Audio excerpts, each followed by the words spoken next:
Olá, pessoal. Boa noite a todos que estão aqui. O pessoal está entrando aí aos pouquinhos.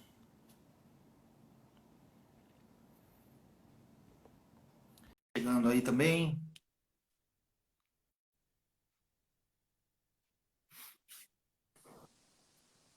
Olha ele aí. Boa noite. Salve, professor Lucas, tudo bem? Boa E noite. aí? Boa noite aí, Jordi. Quanto tempo que nós não conversamos olho no olho assim? Só o WhatsApp, né? É verdade. Bom, Lucas, queria agradecer aí a sua presença, agradecer você ter aceito aí o convite para falar do assunto hoje dessa live, como estudar a língua portuguesa. Para quem não me conhece, eu sou o professor Jordi, eu sou professor de Física e Matemática, e eu tenho um canal Didatique, que é um canal voltado aí para orientação de estudo, né? Principalmente para vestibulares de medicina, pessoas que estão estudando aí por conta, sempre tem dicas legais. E eu estou praticamente fechando aí o ciclo das matérias, né? Com a matéria que eu diria que é a única matéria que cai em todas as provas, né? Acho que não existe uma prova de um concurso que não tenha aí língua portuguesa. Claro que estou falando aqui no Brasil, obviamente, né? Mas, assim, é uma matéria, assim, sem dúvida nenhuma, muito, muito, muito importante. Então, você aí que está assistindo, se você conhecer aí pessoas que se interessam por esse tema, tem o aviãozinho aí embaixo para você clicar, para dar um toque aí para o pessoal. E, Lucas, mais uma vez aí, obrigado por aceitar aí o convite. Eu sei que você tem uma agenda aí bem corrida, né? De aulas, de lives, etc e tal. E é um prazer estar falando contigo aí de novo. Bom, prazer, eu que agradeço o convite aí, professor Cláudio Bero Jordi, de Física aí, tão famoso aí, não só nas redes sociais, mas aí com os alunos. E eu agradeço o convite também para poder falar um pouquinho sobre, né, essa nossa função na sociedade enquanto professores e principalmente da nossa língua, né, a língua portuguesa, suas frentes aí, para quem vai prestar os vestibulares, mas para quem está estudando para concursos e para quem, claro, quer melhorar a sua forma de se colocar no mundo, a sua forma de se comunicar, né, de falar a nossa língua, entender principalmente, analisar as coisas. É sempre muito importante abrir esse espaço de diálogo aí. Eu agradeço muito o convite também. Eu que agradeço, Lucas. Lucas, eu queria, para a gente começar, que você se apresentasse aí, mesmo porque eu tenho um público que às vezes não assiste ao vivo, depois acaba vendo lá no IGTV, né? Muita gente acaba vendo depois aí, até por problemas de horário e tal. Então eu queria que você inicialmente aí se apresentasse, né? Falasse um pouquinho aí da sua formação, né? O que você faz, os lugares que você trabalhou, que você trabalha, para quem não te conhece aí, te conhecer um pouquinho melhor. Eu sou professor, né, professor de literatura especificamente, mas já dei aula, já trabalhei com as outras frentes da língua portuguesa, já dei aula de gramática, redação, interpretação de texto, mas depois de um tempo eu acabei me encontrando na literatura e hoje eu tenho esse foco, né, apesar de ter formação para poder trabalhar com os outros. Eu tenho formação de letras, né, fiz com letras com português com habilitação em italiano e fiz jornalismo também. Além dessas, que no fim das contas a gente vai acabando juntando, né, essas coisas ligadas ao processo de comunicação. Também fiz curso de teatro, tirei minha carteirinha de ator profissional, também me ajuda muito no processo de ensinar, né, aquela coisa que o professor Antônio Cândido, famoso Antônio Cândido dizia, né, se o professor é um ator frustrado, eu digo que o professor que também trabalha como ator ajuda bastante nesse processo. Com certeza. Trabalhei assim em várias frentes, né?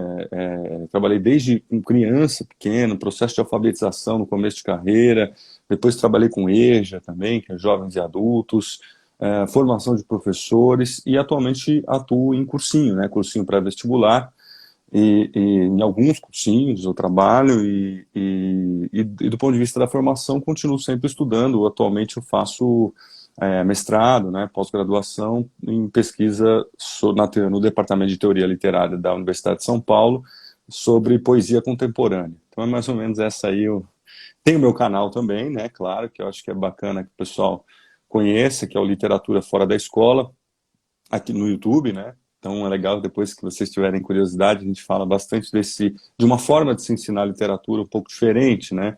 Ou seja, aquela coisa que é uma coisa que todo mundo olha como, eu preciso ler um livro, meu Deus, que coisa chata e tal. A gente leva a literatura da sala de aula para a sala da vida, por isso literatura fora da escola. E aí tentar mostrar que a literatura está na vida, que as discussões colocadas ali são importantes para todo mundo que está pensando, né, o seu lugar no mundo, o encontro do sujeito com a sua própria humanidade, tão esquecida, né, em épocas de caos e tal, de violência. Então, acho que a literatura ela ajuda a gente a sonhar um pouco, né, enfim, para quem está estudando, claro, trazer um grau de excelência aí para os vestibulares. Bom, eu vou complementar a sua apresentação, que você acabou não falando. Você, além do que você citou, você também é escritor e poeta, né? Sim, sim, tenho meus 3 livros de poesia, obviamente que eles estão sempre aqui comigo, né? O Ventania do Infinito, né? Meu Sim. primeiro livro de poesia, que é um livro bem bacana, que fala um pouco sobre, né, a própria produção do poeta, o que significa a arte, as frentes apolíneas, dionisíacas, enfim. Tenho meu segundo livro, chama-se Ritmia, o ritmo da vida, para quem gosta de música, eu sei que você gosta de música. São poemas em estado de música, tem esse formato de disco, né? Lado A, lado B, separação das duas partes do livro, parte do ensaio, parte do show, como a vida, né, o ritmo da vida.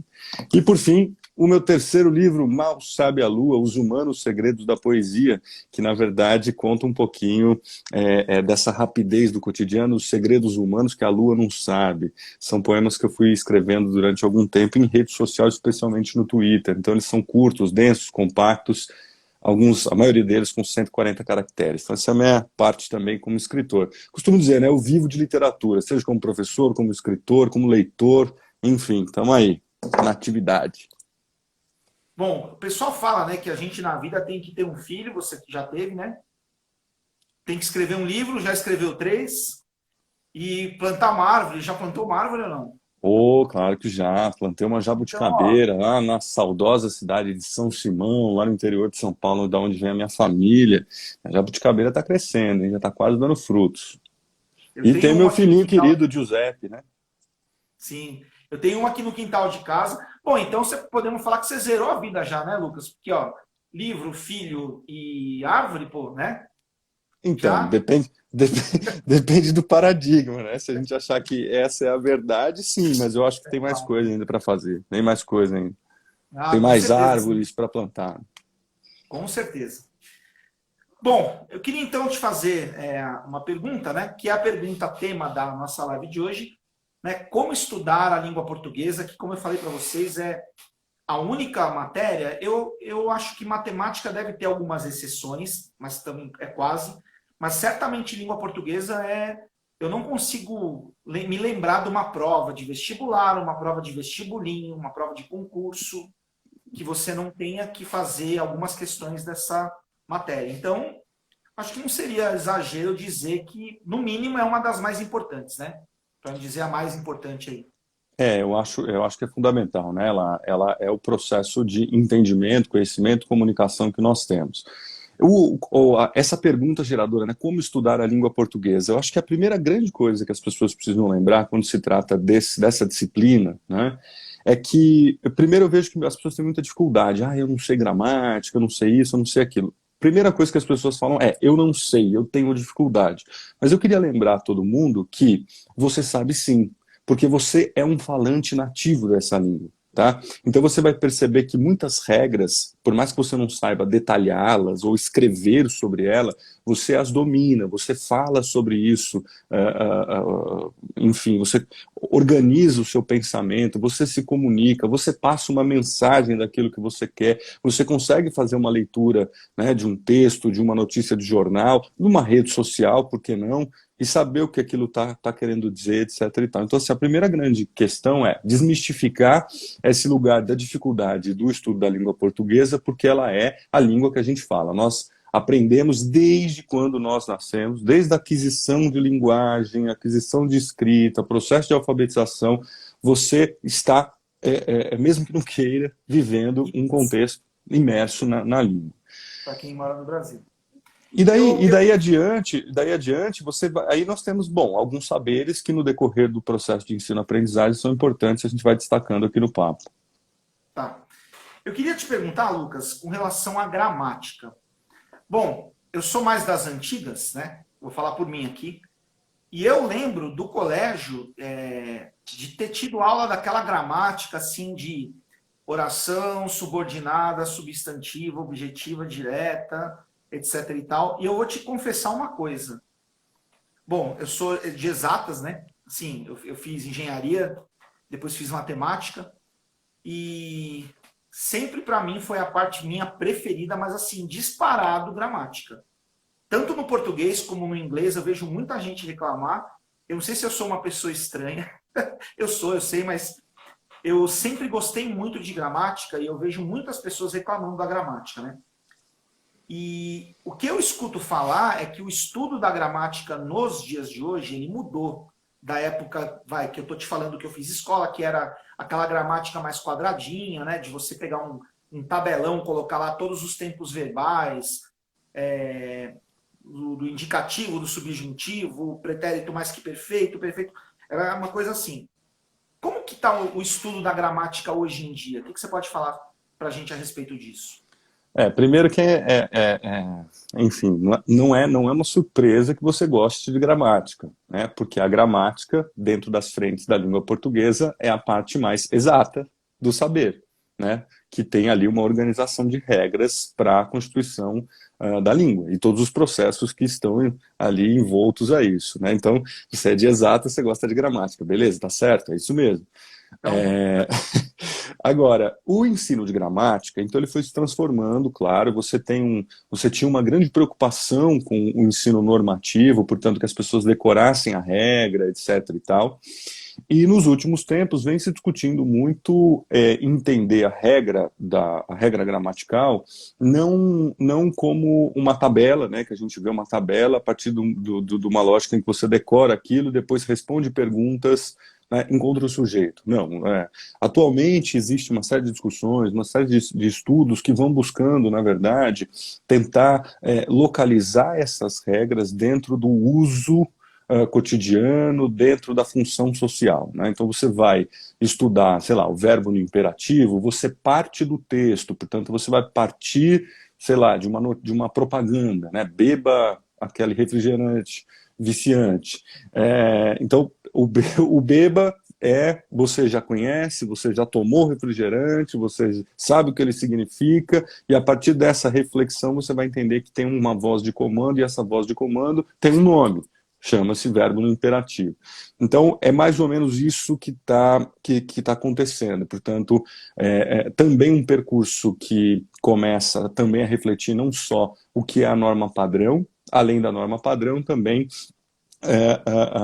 uma parte da língua que é a língua viva, né? A gente sabe que a língua é algo vivo e que vai se transformando de acordo com o tempo, mas também de acordo com o lugar geográfico. Então, o que a gente pode trazer também como novidade nos últimos tempos aí, acho que diferente do que a gente estudou lá no passado, é que as questões ligadas, por exemplo, aos regionalismos, até aos estrangeirismos ali colocados, têm tido um foco maior no que diz respeito aí, e aparecido também em questões, em vestibulares, uma discussão sobre até a questão do preconceito linguístico, então como uma linguagem padrão que se diz, por exemplo, que se fala nos centros urbanos de São Paulo, acaba se tornando um padrão, né, o que a gente chama do standard, né, que se pegar, por exemplo, na língua italiana, o standard que se fala em Firenze é diferente do italiano que se fala na Sicília, e esse padrão vai significando também coisas ligadas a um padrão de comportamento, seja no âmbito social, econômico, principalmente, né?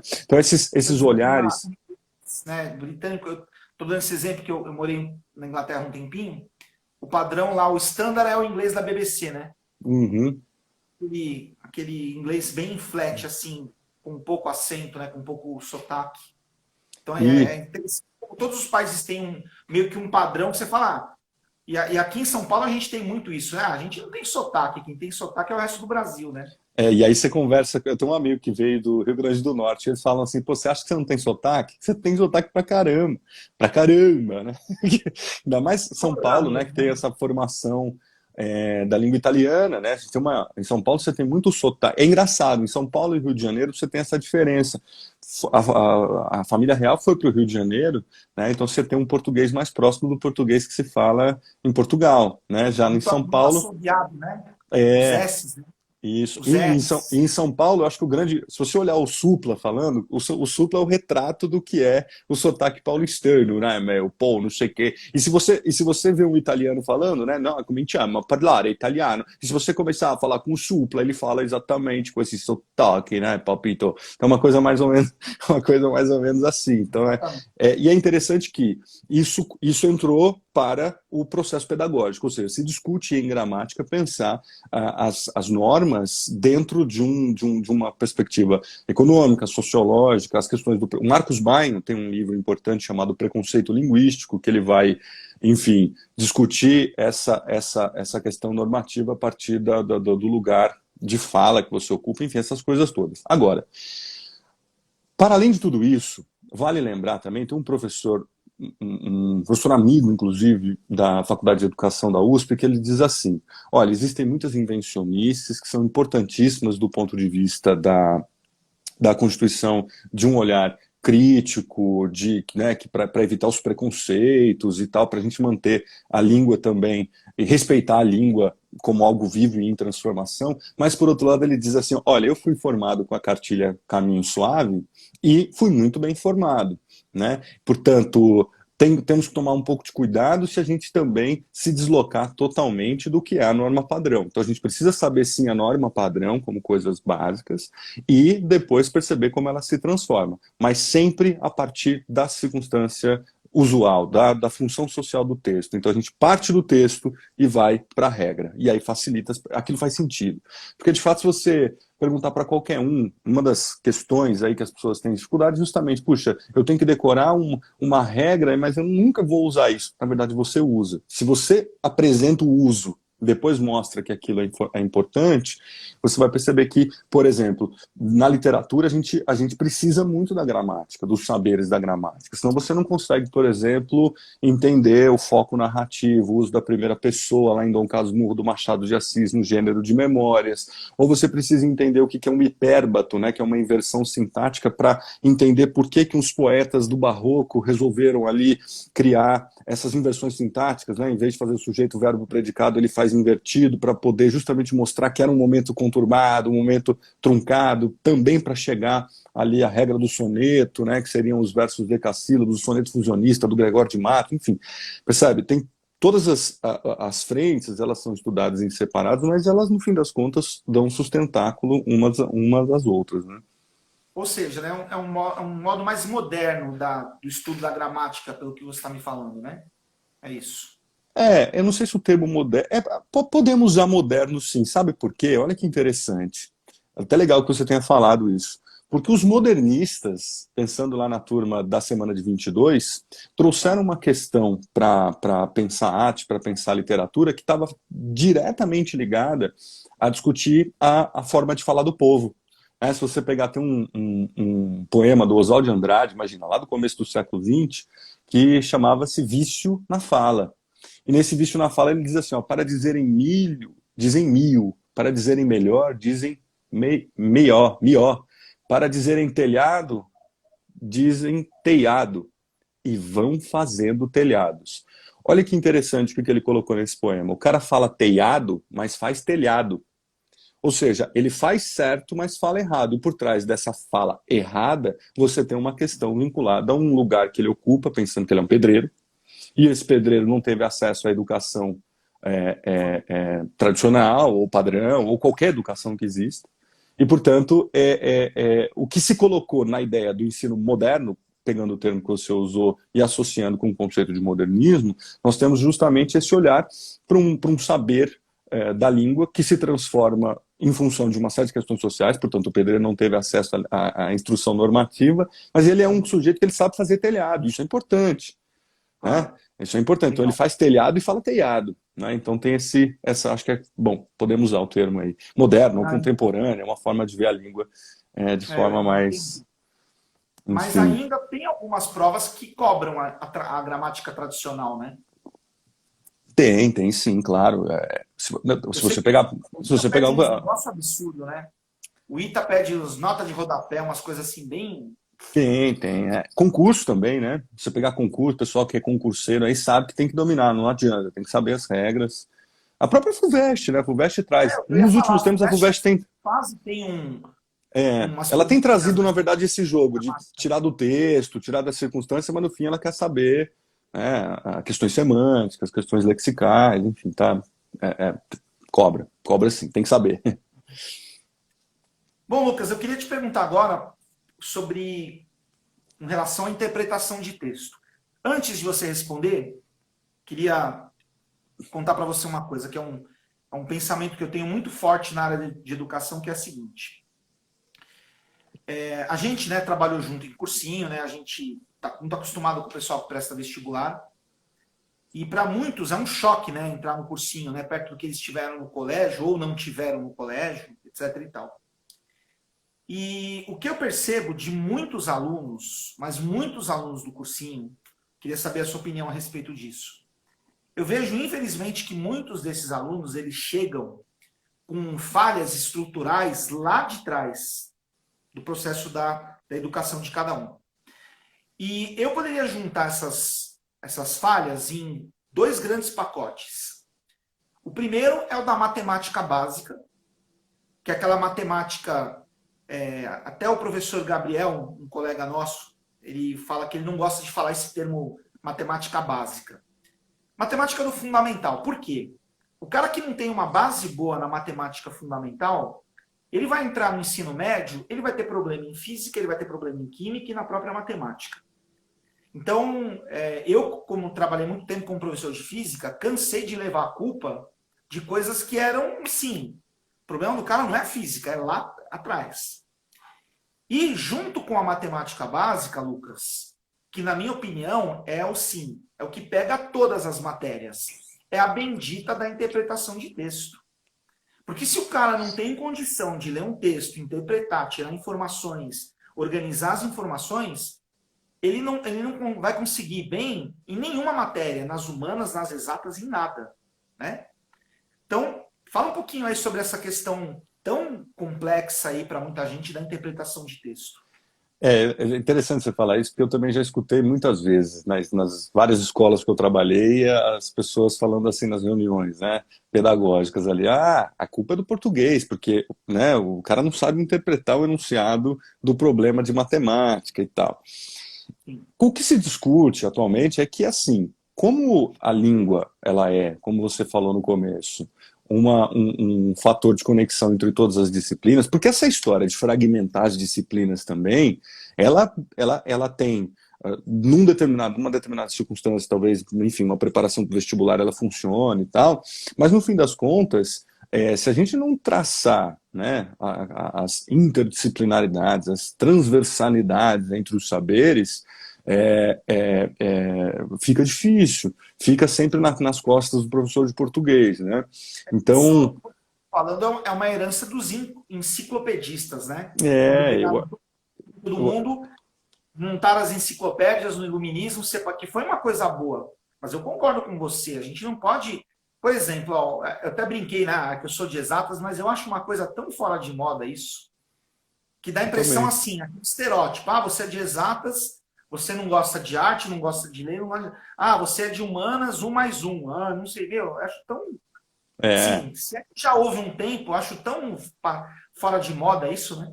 não, e a gente vê isso o tempo todo, né? Então, se você é da letras, você anda de chinela havaiana, de chinelo de couro e a bolsinha de lado, e se você é de exatas, você é nerd, não sei. Né, eu acho que assim, isso no fim das contas acaba colaborando para esses anacronismos, né? Porque eu acho que o professor de física ele tem que ensinar o sujeito a interpretar o enunciado. E interpretação de texto, que eu acho que é o caminho da resposta que você perguntou, ela é fundamental, eu acho que ela é a base de tudo, ela é a base da literatura, ela é a base da matemática, se você não interpretar, né?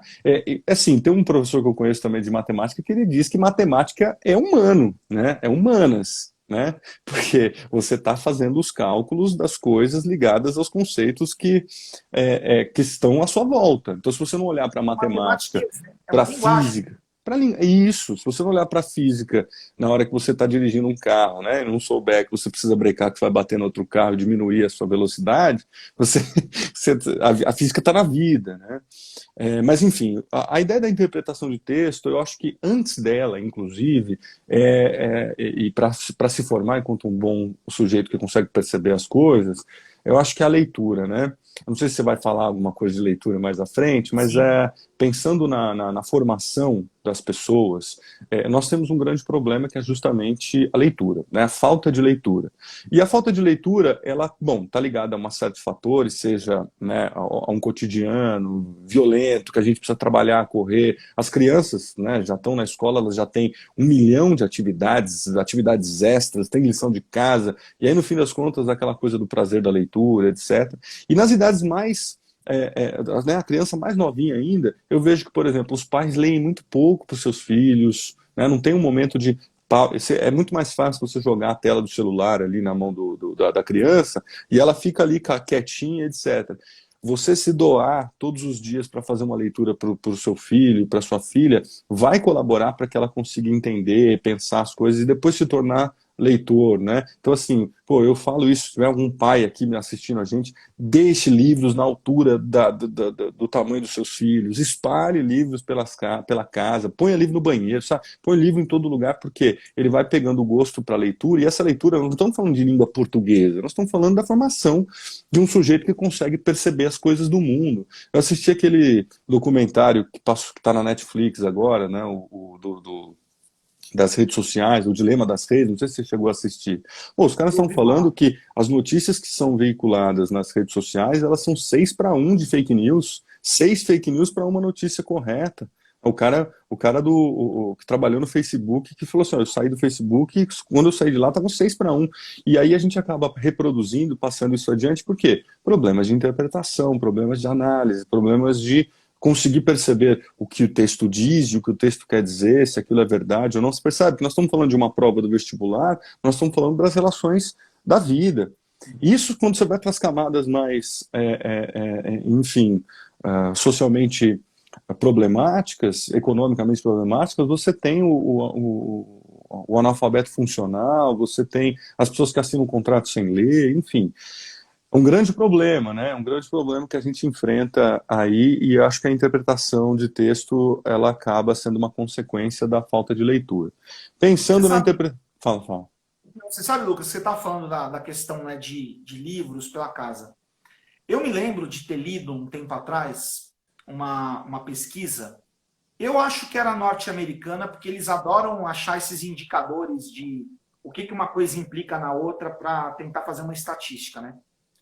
E eu não vou saber te dar a fonte, que faz um tempo já, mas assim, os caras eles detectaram que assim dos maiores fatores que tem correlação com sucesso estudantil, olha que interessante, é o tamanho da biblioteca dos pais da casa. Olha que interessante. Então, aí você fala, nossa, significa que a criança leu todos os livros? Não.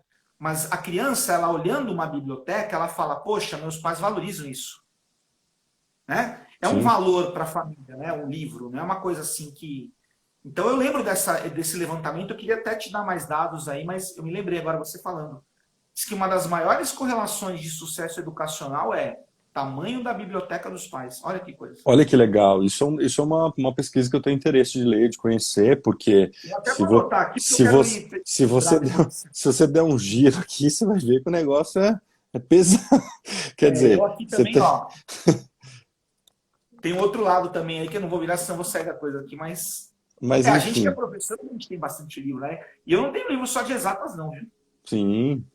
Os meus alunos falam, professor, todos os seus livros são de física e matemática? Eu, pelo amor de Deus.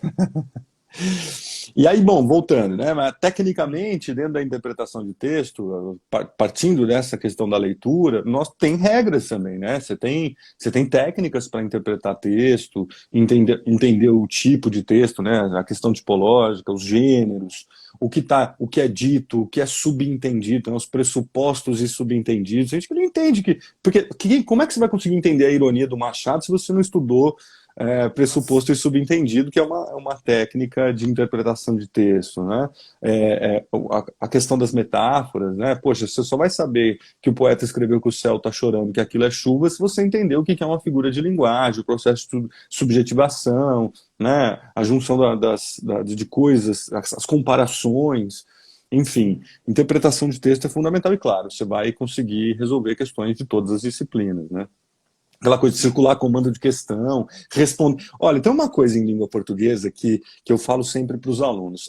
Todas as professoras da sua quarta série falaram assim para você, olha, resposta completa. Lembra? Enchi o saco. O pessoal que é mais de exatas gosta já de colocar o resultado logo, sem fazer a conta e ir embora. Quando chega na questão de segunda fase do vestibular, o que acontece? Você precisa comprovar a conta. Né? Da mesma forma, em língua portuguesa ou nas humanas de forma geral, se você faz a resposta completa, é como se você entrasse no túnel da resposta, entrasse no caminho correto, porque você acaba se perdendo ali na hora que vai, na pressa também, na prova, né?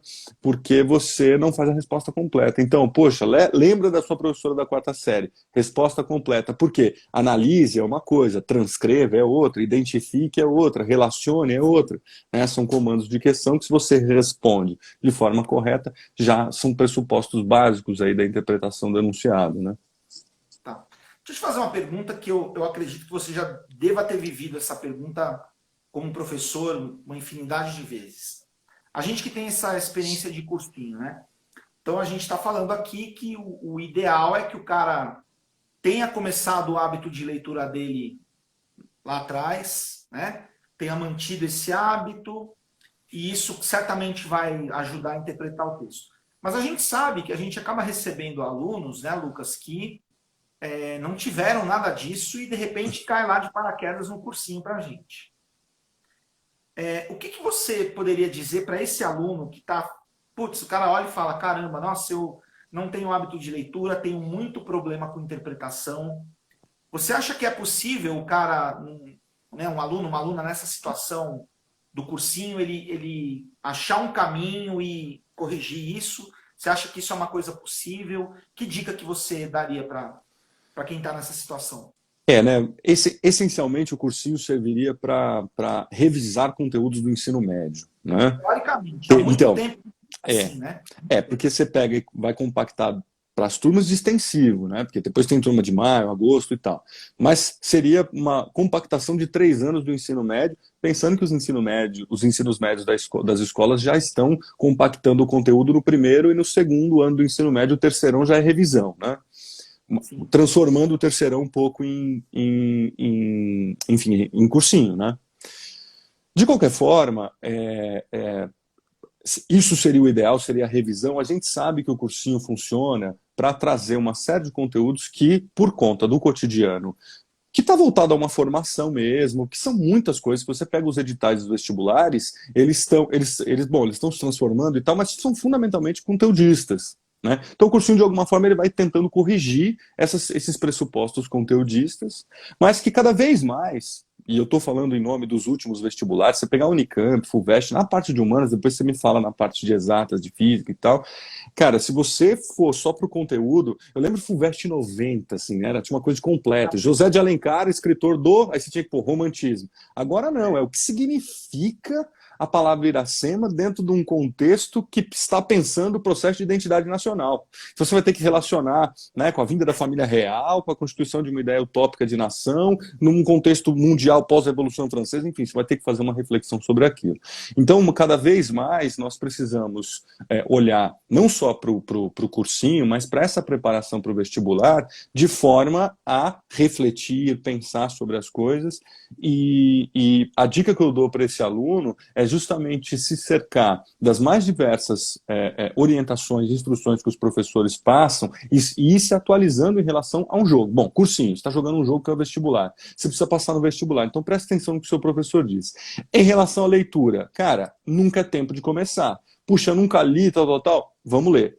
E aí, leitura é uma coisa chata. Opa, você vai falar assim, nossa, mas o professor de português falando que leitura é uma coisa chata? Preparem-se, ler é chato. O legal é viver as histórias ali colocadas. Vivenciar esse mundo ficcional que, no fim das contas, é justamente aquilo que vai fazer com que você descubra o prazer na leitura. Né? Tem um professor famoso, né, o Antônio Cândido, das Humanas, das Letras, que ele escreveu um artigo chamado O Direito à Literatura, que ele diz o seguinte: olha, o homem tem direito de sonhar. Aquele homem que dorme e não consegue sonhar, ele tem depois problemas psicanalíticos. A literatura é uma forma de você sonhar acordado, ou seja, é o direito que você tem de poder vivenciar coisas no seu cotidiano de forma onírica, de forma a sonhar, de forma a pensar coisas para além do mundo que é o seu mundo. Mas, aí é sempre que eu digo, cara, você vai pegar o seu livro e vai deitar para ler, o que vai acontecer? Você vai dormir, porque você é uma pessoa, nós vivemos um mundo de pessoas cansadas. Você vai chegar no final da página, quantas e quantas pessoas leem uma página quando chega no final, perdeu. O que você tem que fazer? Ter uma disciplina, se concentrar, sentar para ler o negócio, porque vai doer o seu corpo, vai doer a sua cabeça. Começa a ler, quem não tem costume de ler, dá dor de cabeça. E aí você vai ter que se forçar a isso. Cara, se você fizer o exercício de se forçar, ter postura, disciplina, concentração para a leitura, você vai perceber que depois disso você vai se encantar pela leitura, e aquela leitura que você gosta, você vai escolher os temas que você gosta, puxa, eu gosto de aventuras, eu gosto de guerra, eu gosto de discussão política, eu gosto de poesia, enfim, você vai descobrindo essa orientação de mundo, né, que de alguma forma é o que a arte representa, né? Uma certa orientação do caos aí, né? E aí você vai ter uma possibilidade no caso do aluno do cursinho, pelo menos, se nunca teve, não gosta de ler, se não teve essa formação durante toda a vida, que pelo menos agora ele pegue 9 livros para ler durante o ano, que eu estou falando é 9 livros da lista da FUVEST aí, pelo menos, né? Você está falando, o livro, na verdade, é o portal, o verdadeiro livro é na nossa mente, né? Exatamente. Tal que você acessa para você viver, né? Que é o que você falou. Eu concordo com isso, realmente. Então, que bom, né? Que nunca é tarde para... Parece que tem uma pergunta ali, né? O Alexandre falou, quantas páginas para começar? Alexandre, o limite é seu. O limite é seu. Né? Você que vai se dar esse limite. Se você perceber que na 10ª página você já está se desconcentrando, você não está conseguindo voltar à concentração, faz 10 por dia. Só que aí eu sugiro que se você estiver prestando vestibular, você vê a data da prova. Até a data da prova tem que estar tudo lido, você vê mais ou menos a quantidade de páginas e divide. Eu fazia isso com turma de ensino médio, eu pegava assim, ó, a prova é dia 20. Cara, você tem 20 dias para ler, dividia a quantidade de páginas. E aí, pô, o cara leu a mais, ele vai negociando com aquilo.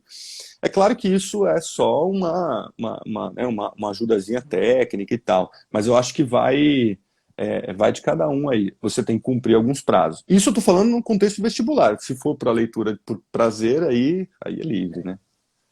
Eu vou completar um pouquinho a sua resposta, Lucas, que eu trabalho muito com tutoria, mentoria de estudos, né? E, assim, não só para isso que você falou, mas acho que para qualquer coisa. O ideal é sempre você colocar, é que nem o esquema da academia. Se você está destreinado, aí você vai lá, coloca um peso zero lá, que você não está fazendo isso. Também não vai ser legal. Eu acho que eu geralmente para os meus alunos eu falo assim, coloca um pouquinho a mais do que você aguenta. Para não ficar na zona de conforto, para você sempre subir o telhado um pouquinho, mas não muito, porque muito também a pessoa acaba desistindo, né? Se você parar para pensar, isso que nós estamos falando tem tudo a ver com o ensino de gramática. Né? Porque para você poder entender as regras, etc., você precisa ter uma certa disciplina ali, exercitar e tal. É uma coisa que é muito difícil. Olha, eu falo por mim, né? Você ter disciplina, planejamento, as pessoas, assim, não pode ser bitolado nisso, mas todas as vezes que falando por mim mesmo, quando eu consigo me organizar, quando eu consigo preparar e planejar alguma coisa, as coisas vão fluindo melhor e tal. Eu acho que com leitura, com estudo, tem que ser assim, né? E você imagina, num contexto, para quem está fazendo vestibular, cara, são tantas disciplinas, são tantas matérias, aquela história, deixou acumular, cara, você vai perdendo e depois você não consegue voltar, né? Você acaba sendo engolido pelo próprio tempo, né? Então precisa um pouco de organização, planejamento, que aí é a parte da turma das exatas. Tatiane falou que adora mitologia, mas aluna nossa, eu também adoro mitologia. Desde criança eu lia um monte de livros de mitologia.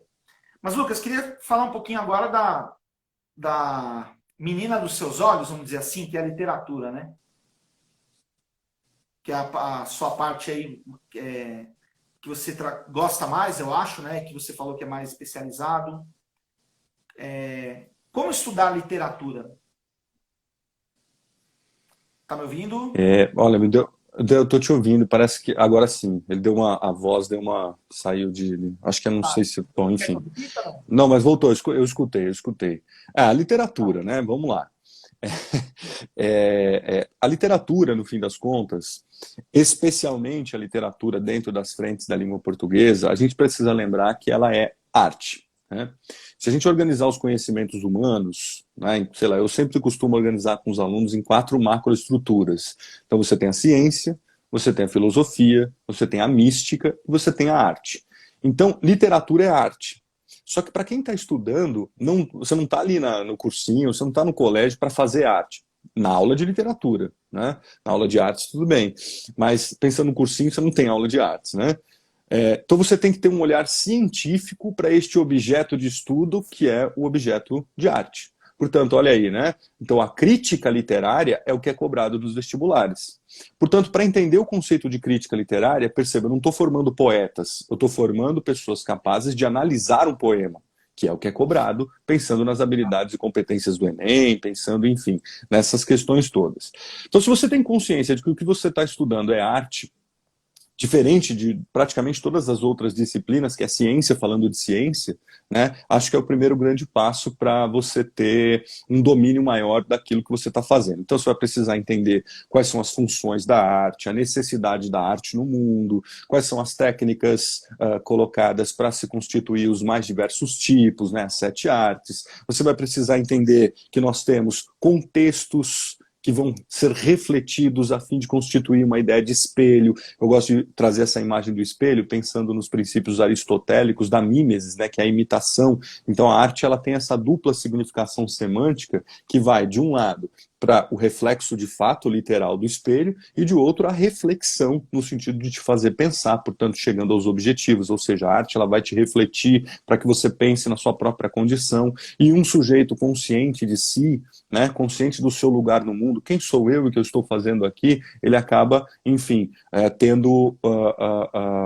sendo mais livre, né? Esse que acho que é um ponto que a literatura traz e que, de alguma forma, quando o aluno percebe isso e vai se valendo das mais variadas possibilidades técnicas, né, os bisturis ali para operar esse corpo, ele vai conseguindo dominar melhor. Uma coisa que, por exemplo, eu percebo que os alunos têm muita dificuldade em literatura é perceber a relação de forma com conteúdo.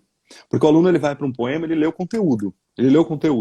Mas se você pedir para ele relacionar o que foi dito com como foi dito, às vezes ele tem dificuldade. E quando se trata, por exemplo, de poesia, fundamentalmente está colocado, é uma obrigação que a poesia dialogue essa estética, que é o conceito estético, né, que é a relação de forma e conteúdo. Então essas dicas, esses comentários sobre o ensino de literatura acabam, acho que clareando o campo de estudo para que o aluno possa, depois, quando ele lê, né, ele vai ler o livro, lá, ele vai ler o Quincas Borba do Machado de Assis, ele vai perceber todo um jogo de entrelinhas, de ironia, ele vai perceber os processos digressivos do narrador, quando ele pausa a narrativa para poder fazer um pensamento sobre algo, e esse juízo de valor atrelado a um contexto. Eu sempre trago uma tríade, né, que é o contexto, o autor e a obra. Se você não olhar para o contexto e entender historicamente aquela sociedade, como ela se organiza economicamente, socialmente, politicamente, você não vai entender o autor. E olhar para a biografia desse autor para ver como ele transformou isso em arte. E aí, quando eu olho para a arte, eu tenho essas mais diversas perspectivas que vão desde o tipo de texto, a linguagem utilizada, enfim, acho que é bem por aí quando se trata da parte da língua portuguesa para chegar em literatura, né? É interessante, né, essa questão, né, que você usa a ciência para estudar a arte, né? Sim, Sim. sim. Porque Ó, o isso... professor... Fala. Não, pode falar, pode falar. Porque, na verdade, as pessoas confundem isso, né? Olha, existe o poeta e existe o crítico literário. Tem poeta que foi crítico literário? Sim. Crítico literário, estou falando cientista, né? Tem. Isso o ajudou? Sim. Isso é uma obrigação? Não. Tem poeta que é só Não, poeta. Cara, mas você pegar a turma que nem eu citei, né, a semana de 22, os caras, além de escrever os seus livros, eles criaram os manifestos. Aqueles manifestos eram uma delimitação estética, portanto científica, do que eles estavam fazendo na arte. Então são sujeitos que vão ocupando esses dois lugares. Nós, no estudo e no ensino de literatura, temos que explicar para os alunos que eles estão ali fazendo crítica literária. É claro que aí vem uma outra coisa interessante. Ao dominar esse processo de análise do texto literário, alguns alunos acabam desenvolvendo gosto por tentar se experimentar como artistas. Então, é muito comum, eu saio da aula, vem um aluno e me traz assim um papelzinho, professor, Professor, dá uma professor. olhadinha no... Ele olha para mim assim, eu escrevi um poema. Aí eu falo, oh, parabéns e tal. Deixa eu ler. Oh, melhor uma coisinha. Professor, então quer dizer que eu sou um poeta. Então, quer dizer, olha só, eu falei assim, você que vai me responder, eu falo para ele, se eu te expliquei o que é arte, o que é poesia, você cumpriu com todas essas regras, beleza, bora lá, você é um poeta. Então, É, então, o que eu ia perguntar, Lucas, o professor Antonello, que é um professor amigo meu que está sempre acompanhando as lives, fez uma live muito interessante sobre o Enem. Eu considero ele um dos maiores especialistas sobre Enem até do Brasil, né? Ele fez uma pergunta interessante aqui, ó. Uma dúvida: qual a importância de ler o Machado de Assis nos tempos atuais, sendo uma linguagem de difícil compreensão, no que ajuda o aluno? é, é, pensando no foco da linguagem, né? Porque tem outros focos de importância. Olha, se você ler Machado de Assis e olhar para a nossa sociedade, você vai perceber que, pensando do ponto de vista temático, as coisas estão muito parecidas, né? Ele vai falando de coisas, né? Essa semana até resolvi um exercício com os alunos sobre memórias póstumas de Brás Cubas, que trazia lá um capítulo que é o capítulo do emplasto, né? Que o Brás Cubas, ele estava no final da vida e ele não cumpriu com nenhuma das ideias de felicidade do pai. O pai disse que para ele ser feliz ele precisava ter um diploma, de preferência em direito em Coimbra, que ele tivesse um emprego, de preferência na política, e um casamento, uma família, um matrimônio. Então, o ideal de Valeu felicidade. tudo. Não, Valeu. e olha para a sociedade de hoje. Quantas pessoas buscam exatamente isso, né? Ter um diploma, uma família e um emprego. E, claro, nem todo mundo vai conseguir essas três coisas. Se você coloca isso como base da sua ideia de felicidade, você está ferrado, né? Sim. Bom, e aí ele no fim acaba sem nada. No fim ele foi um político medíocre, ele acabou tendo um cargo de deputado lá, mas ele nunca fez nada, foi de cargo de indicação, que a gente vê até hoje, né? Ele fez faculdade, foi porcamente, ele se formou em Direito em Coimbra, mas ele foi, sabe aquele aluno medíocre, entregou pro pai o diploma, mas ele ficava só nas festas, nos O sermões. pai lá e falou, toma, né? Isso. E nunca conseguiu casar, porque ele nunca assumiu essa responsabilidade do mundo das aparências, né? Mundo esse que era o Machado estava atacando justamente nessa coisa de associação de bens, associação de sobrenomes e tal, né? Eu sei que ele termina a vida, ele quis criar esse emplasto. Por quê? Porque ele falou, bom, se eu morrer, as pessoas ainda vão lembrar de mim. E falou, escreveu cartas para os políticos, disse que aquilo era uma coisa cristã, que aquele emplasto ia sarar as angústias do homem e tal. Na verdade, aquilo era tipo um salompas, né? Era um placebo aquilo. E aí depois ele fala assim, mas já que eu tô morto, deixa eu falar uma coisa aqui para vocês. É tudo mentira. Na verdade, eu estou fazendo isso porque eu quero que o meu nome continue. Eu quero que essas três letras, emplasto, Brás Cubas, continuem e que as pessoas lembrem da minha memória, né? Lembrem de mim. Aquela coisa bem egocêntrica do sujeito que se a gente olhar para as famílias, até hoje, é óbvio que eu não estou.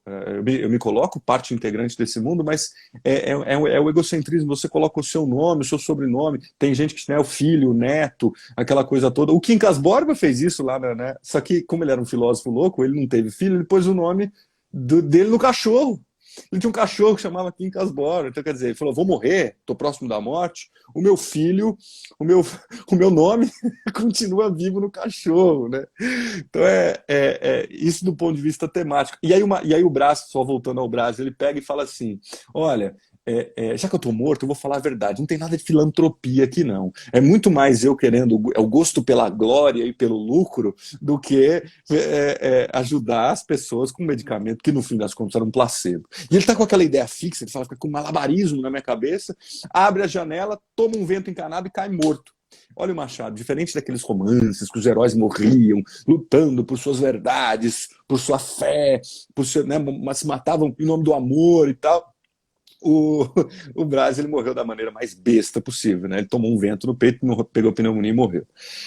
E aí, bom, Nossa. do ponto de vista da linguagem, já estou viajando aqui, né? Você vê que eu me divirto falando dessas histórias. Do ponto de vista da linguagem, de fato, o Machado de Assis não o professor. Qual o nome do professor que perguntou? Professor Antonello. Professor Antonello. Do ponto de vista da linguagem, eu concordo com você, é uma linguagem difícil.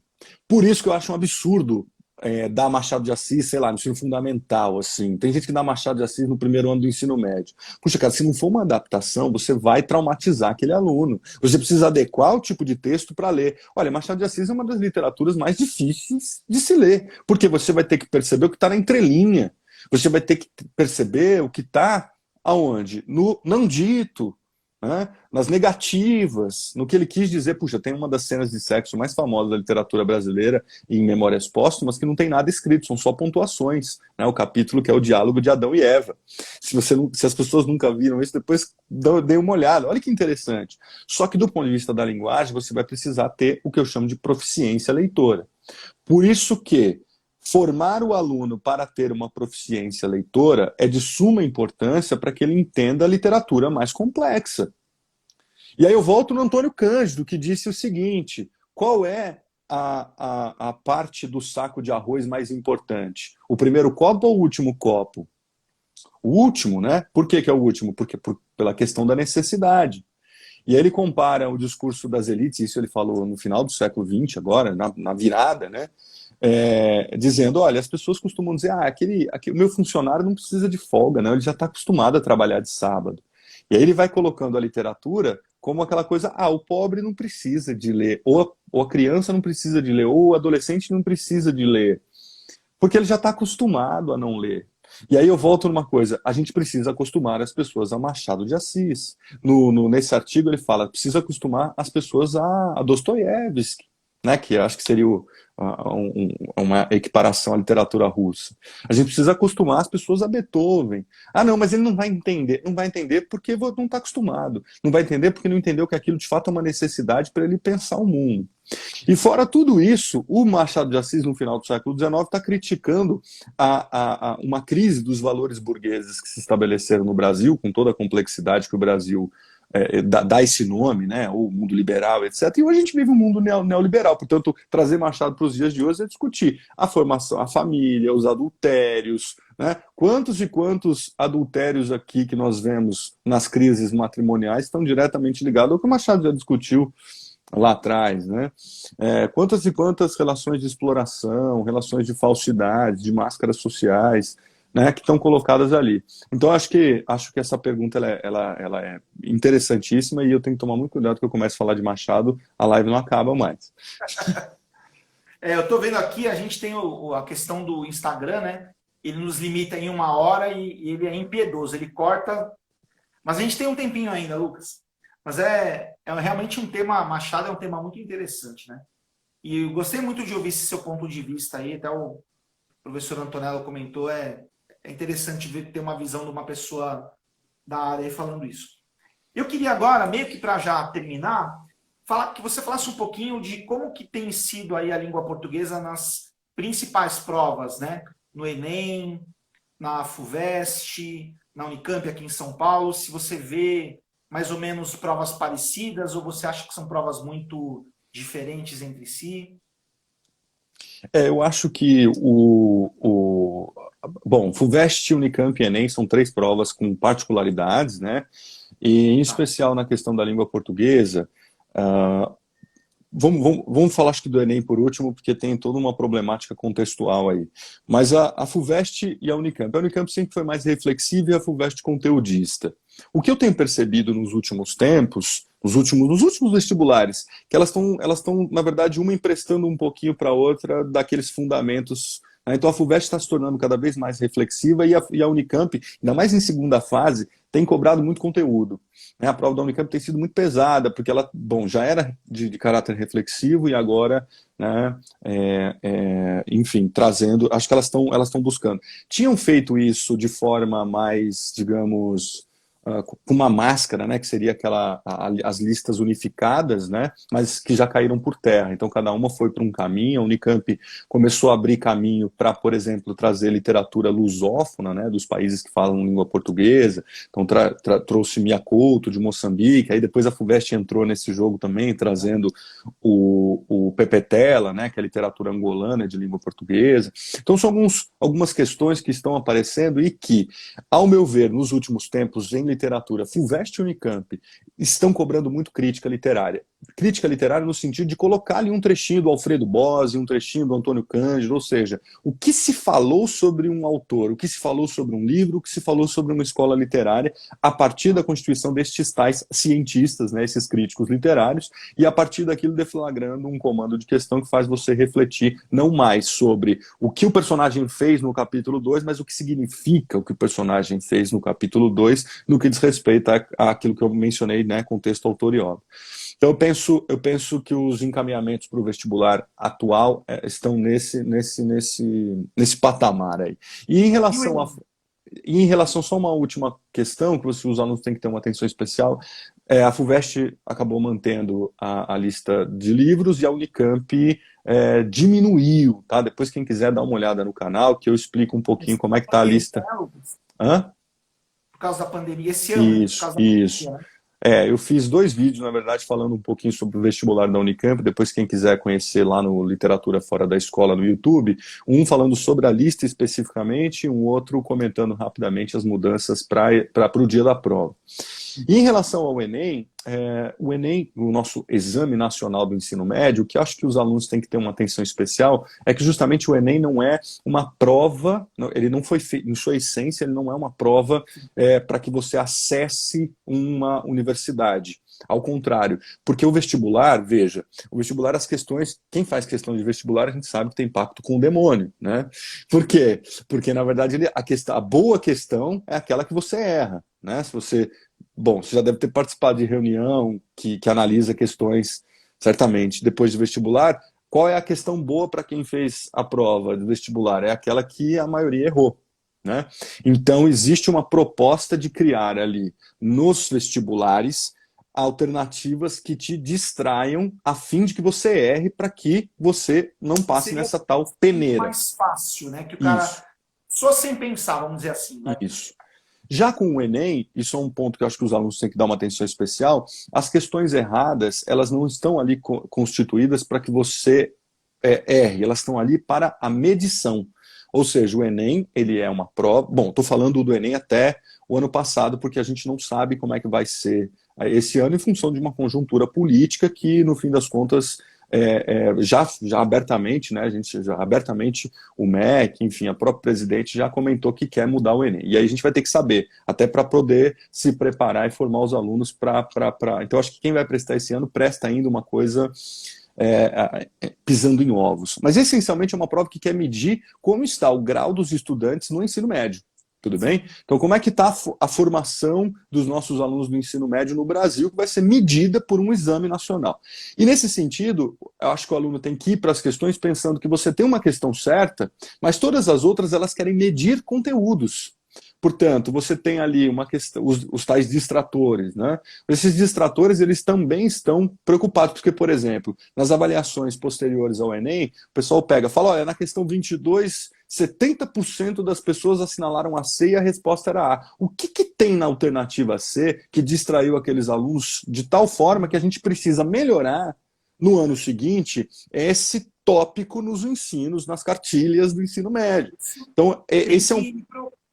justamente, né, para as LDBs, para as Exatamente. Então, a análise do resultado do... Fala. Não, desculpa. O nosso papo está muito bom, mas apareceu um reloginho aqui dizendo que eu tenho 18 segundos para terminar essa live. Obrigado pela participação aí. Um prazer. O coração foi muito legal, tá? E peço desculpas aí, acabou não dando Não, tempo. o papo bom acaba lá em cima. Tá ótimo. Se inscrevam lá no canal